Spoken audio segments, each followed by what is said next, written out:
This is the story of a building most people have never heard of, a jail that stood right behind the building where America's Constitution was written. Same city, same street, same year. One building gave people freedom. The other took it away, in a way no one had ever tried before, and the strangest part? Both ideas came from the same group of people. If you've never heard this story, you need to stay till the end. It gets darker. If history like this keeps you up at night, subscribe right now. We find the stories no one talks about. Philadelphia, year 1773. This was the most important city in America. Home to the smartest, richest, most powerful people in the colonies. The place where America was being invented. But walk 2 blocks in the wrong direction, and you'd find something no one wanted to talk about. The old city jail. Men and women thrown together in the same room. Children sleeping next to murderers. No light, no food given regularly. The sheriff, the man supposed to be in charge, was running a bar inside the jail, selling alcohol to prisoners, stealing their money, withholding food unless they paid him. A grand jury in 1787 wrote this down officially, that there was not even the appearance of decency inside. People were not being punished in that jail. They were being destroyed. So in 1773, the city decided to build something new. They hired Philadelphia's best architect, a man named Robert Smith. They picked a location on Walnut Street, and they built a jail. At first, it was exactly the same kind of place. Overcrowded, filthy, violent, different building. Same nightmare. But then something happened that changed everything. Year 1787, Philadelphia. The Constitutional Convention was happening at Independence Hall. The smartest men in America were debating freedom, rights, and what kind of country this would be.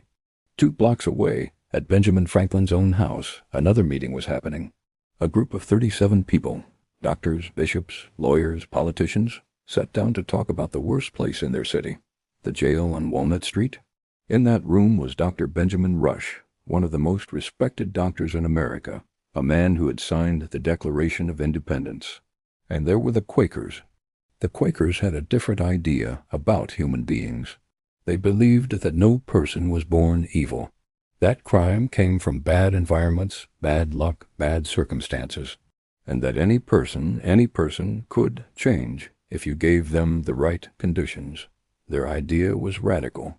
Instead of beating criminals, instead of humiliating them in public, instead of throwing them in a pit together to make each other worse, put them alone, in a clean room, give them silence, give them a Bible, give them time to think.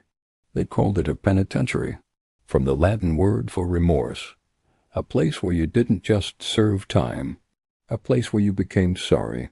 The group called themselves the Philadelphia Society for alleviating the miseries of public prisons. They lobbied, they pushed, they argued, and in April 1790 they won. The government passed a law. The Walnut Street Jail would be transformed. A new cell block was to be built inside the courtyard. It was called the Penitentiary House, and it would be unlike anything ever built in America. The cells were small, about the size of a large bathroom today, 9-foot ceilings. Windows placed so high up and covered with grates and louvers that a prisoner couldn't see the street, couldn't see the sky properly, couldn't make eye contact with the outside world. Inside each cell, a mattress, a water tap, a privy pipe. That was it. The corridors were designed so prisoners couldn't hear each other talk. Communication between inmates was essentially impossible. A guard might pass by once a day, briefly, without speaking much. That was the only human contact. The Quakers didn't see this as cruelty. They genuinely believed that in that silence, a person would really face themselves, and come out the other side changed. They were trying to save souls. And for a short time, it actually seemed to work. Reports from the early 1790s described prisoners who were calm, orderly, productive. By 1796, the inmates were doing so much labor, sawing marble, weaving cloth, making shoes, that they earned more money than it cost to keep them. The prison was actually turning a profit. Word spread fast. International visitors started arriving from France, England, Germany. Countries across Europe sent representatives to study what Philadelphia had built. The Pennsylvania system, they called it. And for about a decade, Walnut Street was the most studied jail in the world. Comment below. Do you think isolation actually rehabilitates people or makes them worse? Real answers only. Here's where the story gets dark again. The prison wasn't actually doing what people thought.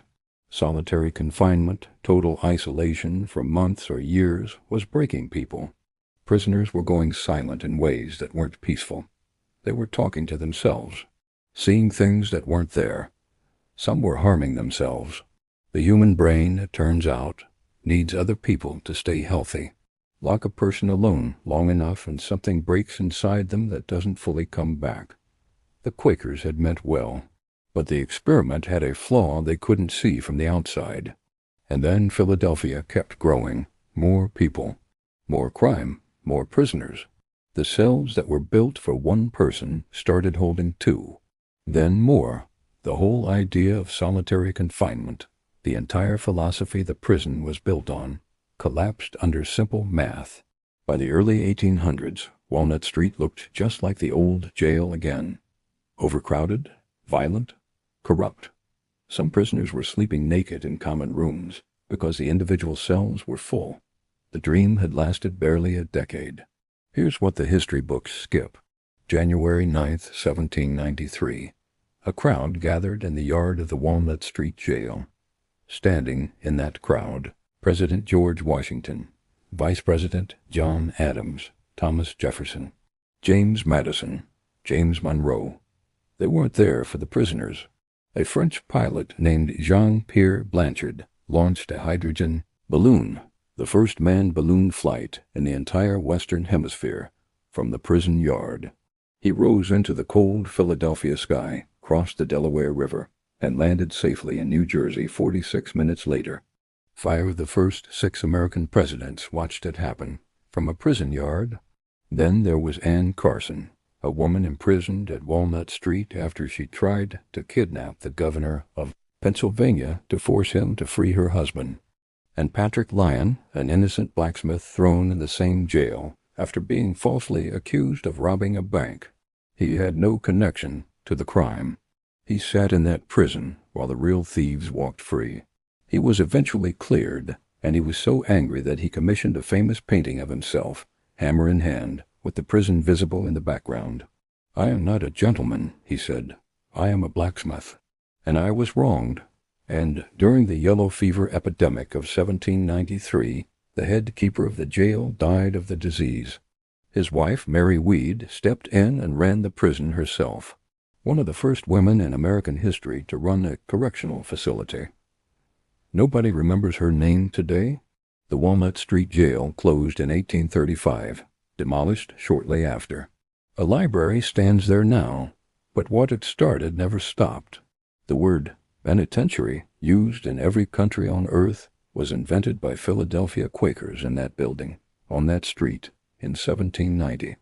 The idea that prison should be about changing a person, not just hurting them, came from that building. The debate about solitary confinement that still rages in courtrooms and legislatures today started there. Walnut Street Jail didn't just hold prisoners. It held an idea, one that was beautiful, broken, ahead of its time, and dangerous, all at once. And that idea is still with us. If this made you think differently about prisons, share it with someone, and subscribe. We've got more stories like this that nobody's telling.